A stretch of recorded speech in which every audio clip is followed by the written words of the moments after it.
போன video loss of loved ones நம்ம பார்த்தோம். அந்த மாரி நேரங்கள்ல நம்ம வந்து அந்த நடந்த நினைவுகள், அந்த மெமரீஸா இருக்கட்டும், அந்த சிச்சுவேஷன்ஸ்லயே நம்ம ஸ்டக் ஆயிருப்போம். அது நம்மள ரொம்ப கஷ்டப்படுத்தும். அது நமக்கு பாரமா இருக்கும். அதனால நம்மள சுற்றி இருக்க மனிதர்கள் மேல நம்ம கோவப்படுறதோ, நம்ம பிஹேவியர் மாறலாம்.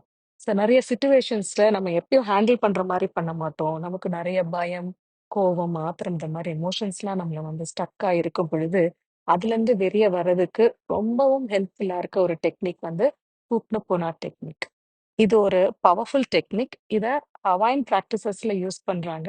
மெயினா வந்து எல்லாரோடையும் நல்லா சகஜமா பழகுறதுக்கும், மன்னிக்கிற உணர்வு நமக்கு வர்றதுக்கும். நம்மள மன்னிக்கிறதா இருக்கட்டும், நம்மள சுற்றி இருக்கிறவங்கள மன்னிக்கிறதா இருக்கட்டும், இதற்கு இது ரொம்ப ரொம்ப யூஸ்ஃபுல்லான ஒரு சிம்பிள் டெக்னிக்.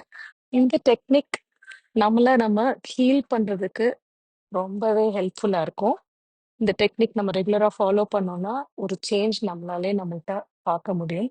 நம்ம மனிதர்கள்ட்ட பேசுற முறையா இருக்கட்டும், நம்மள நம்ம கையாள்ற முறையா இருக்கட்டும், நம்ம ரிலேஷன்ஷிப்ஸ் பில்ட் பண்ற முறையா இருக்கட்டும், எல்லாத்துலயும் மாற்றம் இருக்கும். டெக்னிக்கு நம்ம ஒரு காமான பிளேஸ்ல நம்ம உட்காந்துக்கணும். அதுக்கப்புறம் கண்கள மூடிட்டு, ஸ்லோலி பிரீத் இன். ஒரே இந்த கவுண்ட்டுக்கு பிரெத்த ஹோல்ட் பண்ணிட்டு, ஸ்லோலி பிரீத் அவுட். அதுக்கப்புறம் ஃபர்ஸ்ட்டு ஐம் சாரி. அப்படின்னா, நான் செஞ்ச தப்புக்கு நான் வந்து அத பத்தி ஒரு ரிப்பென்டன்ஸ் பண்றதுக்கு. Second one is please forgive me. So நம்ம செஞ்ச நெறைய விஷயங்களுக்கு நம்மள மன்னிக்கிறதும் ரொம்ப முக்கியமா இருக்கு. அடுத்தது தேங்க் யூ. நெறைய விஷயங்கள் நமக்கு லைஃப்ல கிடைச்சிட்டு இருக்கு. ஸோ அதற்கு ஒரு நன்றி உணர்வு. அடுத்தது ஐ லவ் யூ. ஸோ அன்பு பரிமாற்றம்ன்றது ரொம்ப முக்கியம். இத ஃபர்ஸ்ட்டு நம்மளுக்குள்ளே செஞ்சுட்டு இருக்கும் பொழுது நம்ம நெறைய நேரங்கள்ல கிரிட்டிக்கல் திங்கிங் தான் இருக்கும். நம்ம நெறைய குறை சொல்றதும், இந்த மாதிரியான விஷயங்கள் இருக்கும் பொழுது, நம்மளால மூவ் ஆன் பண்ண முடியாது.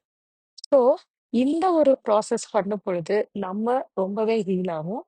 அந்த ஸ்டக்கிங் ஃப்ரம் த பாஸ்ட் அப்படிங்கிறது மாறுறதுக்கும், ஃப்யூச்சர் பத்தின ஆங்ஸைட்டில இருந்து வெளிய வரதுக்கும் ரொம்ப ரொம்ப ஹெல்ப்ஃபுல்லா இருக்கும். நான் இத ரொம்பவே ட்ரை பண்ணியிருக்கேன்.